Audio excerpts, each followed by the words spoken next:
जय माँ काली मित्रों, आपका हमारे चैनल माँ काली माँ दुर्गा शक्ति संवाद में स्वागत है।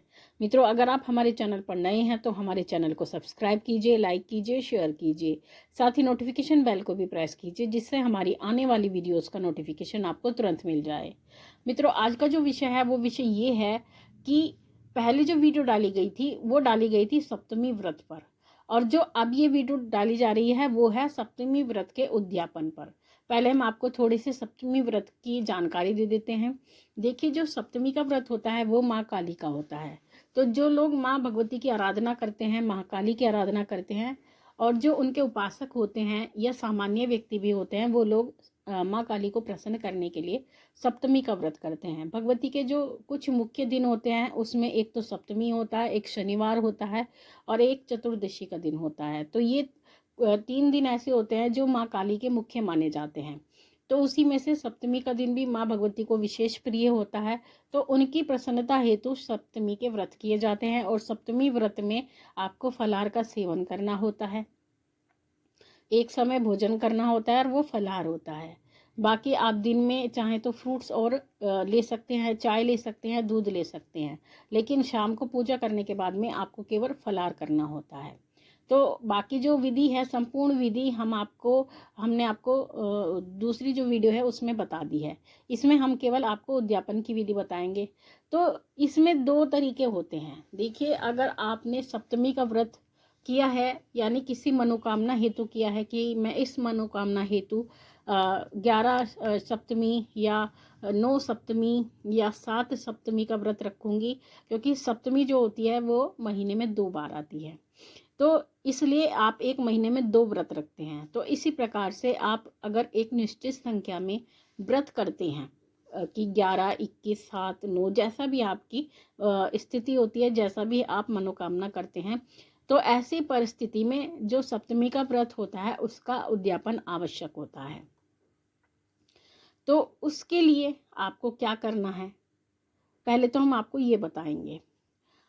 उसके बाद वीडियो के अंत में आपको बताएंगे कि जो लोग बिना किसी संख्या के व्रत करते हैं उनको क्या करना है। देखिए, जो लोग निर्धारित संख्या में व्रत करते हैं, जैसे कि उदाहरण के रूप में अगर आपने 9 सप्तमी के व्रत बोले हैं, तो जो आपका उद्यापन होगा वो 9वीं सप्तमी पर होगा। आप ये ना सोचे कि 9 व्रत करने के बाद आपको 10वीं सप्तमी पे उद्यापन करना है, ऐसा नहीं है। आपको 9वीं सप्तमी पर उद्यापन करना होता है।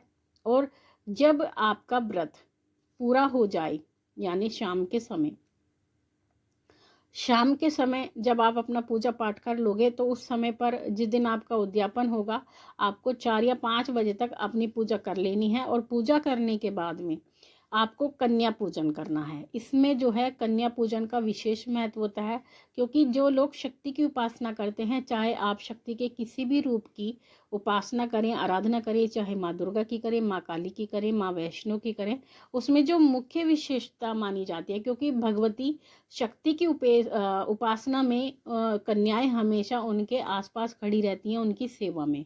तो कन्या को भगवती का स्वरूप माना जाता है।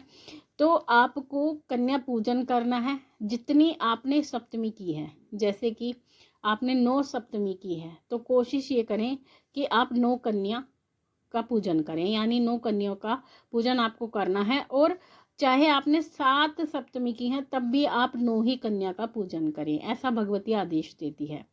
तो 9 कन्या का पूजन आपको करना है। अगर आपने 11 की हैं तो भी आप 9 का कीजिए, अगर आपने 21 किए हैं तो भी आप 9 का कीजिए। आपको 9 कन्याओं का पूजन करना है सप्तमी के व्रत में। और पूजन करने के बाद में आपको उनको हलवा पूरी का भोग देना है। हलवा पूरी का भोग दें। और हमेशा एक बात हमेशा याद रखें, कुछ लोग गलती करते हैं, कन्या पूजन में कन्याओं को कभी नमक नहीं खिलाना चाहिए।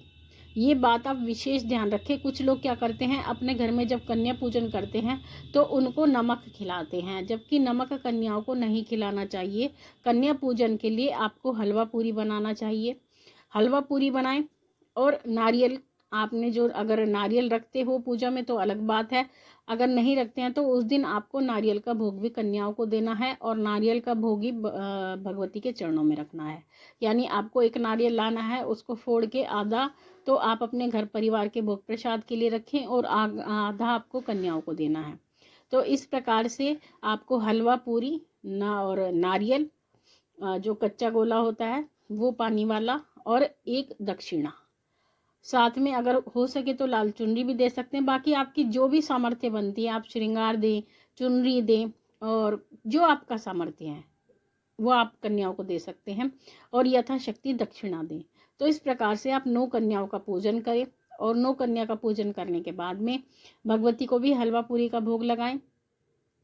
और जब आपका व्रत खुलेगा, वो व्रत जो होगा वो व्रत आपका हलवा पूरी से खुलेगा, क्योंकि आपका 9वां व्रत होगा और आप आज उद्यापन कर चुके होंगे, तो आपको वो व्रत हलवा पूरी से खोलना होगा।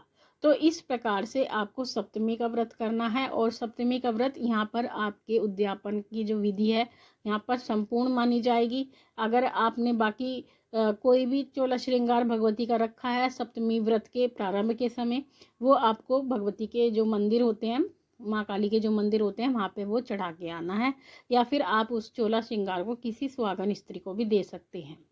तो इस प्रकार से इस विधि से आप अपने सप्तमी का उद्यापन कर सकते हैं और भगवती ने से जो आपने कामना मांगी है तो भगवती आपकी कामना अवश्य ही पूर्ण करती है। तो इस प्रकार से उद्यापन करें।